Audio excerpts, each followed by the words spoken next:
lazy sons on the lakes, laughing all the way. Cliffsquatter and Weatherman, hearts in the plate. Hi friends, it's Cliffsquatter and The Weatherman. And you just watched the video where we resupplied at VVR, and you were like, what was in that resupply? Why was his pack so heavy? Why did it weigh 50 pounds? Because of this. And we decided that year we were going to see if we could do the JMT, the John Muir Trail, being carnivore. Well, and here's the thing. Meat based. Before going into this, it was a lifestyle change that Cliffsquatter wanted to do. And I'll tell you what, it was game changing, not just for her, but for me as well. And doing it the first year, this was really hard. Because it can be very heavy. The bricks that we get from Steadfast Provision, 6,000 calories, which is good. That's 3 days worth of food. But cutting this up, we were eating this Plus, and multiples of these little pemmicans. It's called from Frankie's. From Frankie's free range And foods. we also from Frankie's best bars. Yes. And those are my favorite of all the things that you have here. But really, the sustenance on this trip that you're watching, right here from Steadfast, that pemmican brick was huge. Along with cheese and other meat, Nick sticks. Yes, and by the way, I will put this out, Nick. I don't have any more of your sticks right now because I ate them all before this video. So feel free to reach out to us and Nick sticks. We can work something out, if you know what I mean. But the stuff that we're eating in here, let me ask you. We were 6 days into this journey. We're about to enter day 7. How are you feeling in this? This is 2 years ago. This is when I knew that this could be a long-term thing, because usually we are very carb-centric when we're doing the mountains. We've got to be eating things constantly to go up mountains. With this, we didn't. We were busting up the mountains and not having to eat things. It was just, basically by that time we were already a year into our carnivore journey, so we were pretty kind of fat adapted. That was very helpful. But that's when I noticed that the energy was extended. Like the same amount of energy I had going up was the same amount of energy I had going down. It was pretty incredible. Yeah, normally we would do tortillas and tuna and peanut butter and jelly with tortillas. Sometimes it could be a little messy. Even before that, many of you who are watching this and you're thinking about hiking, you've got either the pots and pans, or you're doing those what are those meals called with the macaroni and cheese? Yeah, the Mountain House. Mountain House.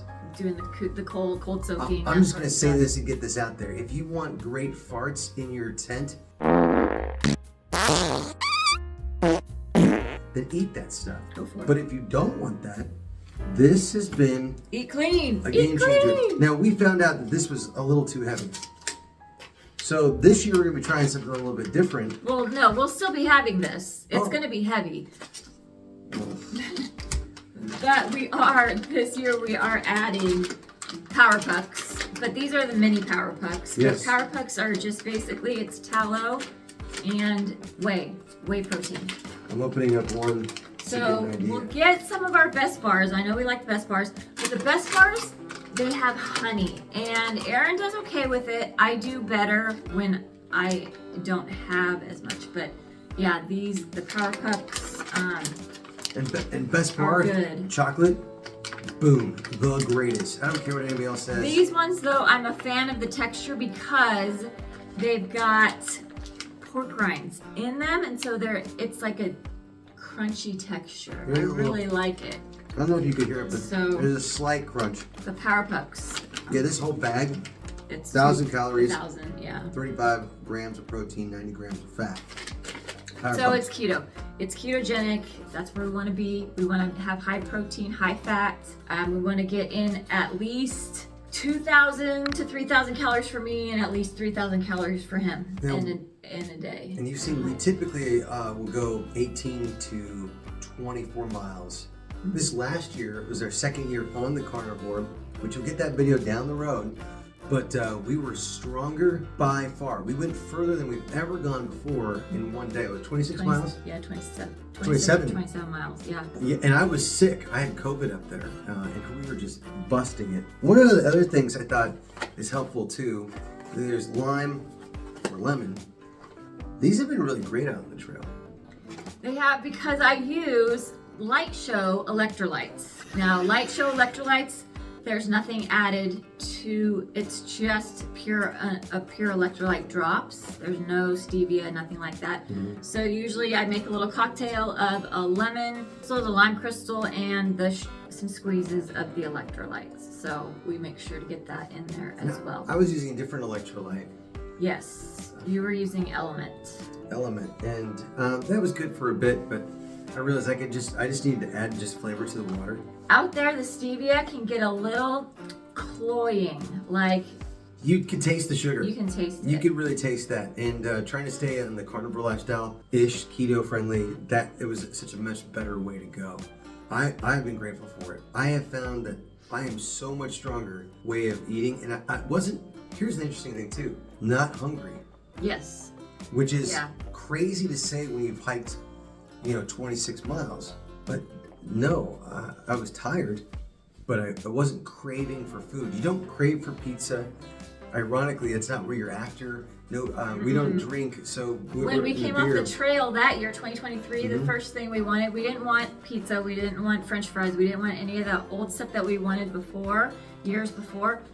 We wanted more meat. We were like, give us more meat. So in fact, this is what I took to work the next day. I wanted pemmican.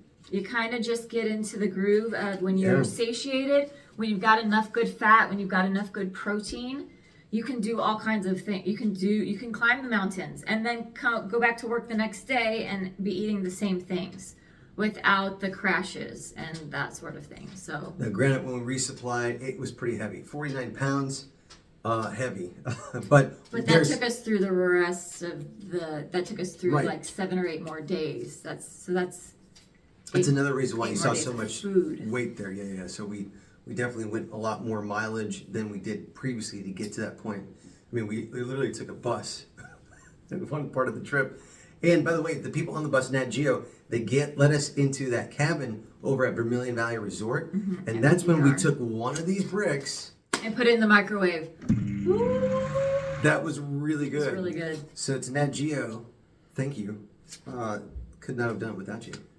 All right, so that's what we're eating. That's why it's so heavy. Our next episode, we are about to go over a bridge that's no longer there. And it was the most stressful thing I ever went through.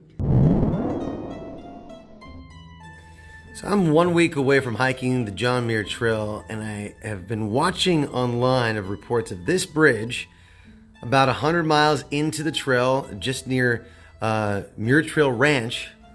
That's broken. Yeah. So how do I cross it? So take a look at this map right here. You can see the areas in the red. That's the normal John Muir Trail. But as you look right down there in the orange, that's where I've got to cross across the river. Doesn't seem too bad, does it? Okay, here's the river that you're crossing. And if you notice right below me, that's a roaring river. And to go across it is intense. So you've got to go along the left, along the cliffside, and then hike down into the water, wade through it about 1.5 miles down, then come back on the other side.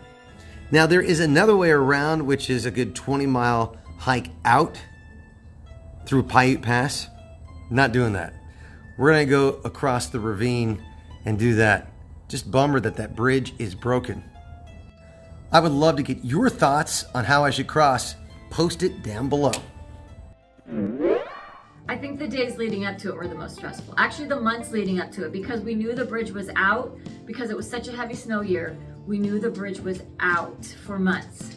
And we were like, how do we get around it? And we're hearing all of these tales of, you're gonna have to take 25-mile extra route, you're gonna have to go this way, you're gonna have to go that way. And so we've got all these extra things going on in our heads. So it was very stressful. Oh man, and the images they put online and what that looked like. That's the next video. We don't want to get too far ahead, but we encourage you. Thanks for watching. Hit like and subscribe. Make sure you share this with somebody, especially if you have any questions about the trail. Where can you camp, especially that campsite I was at. Get more questions about that, or whatever you have. Oh, but by the way, hike her out.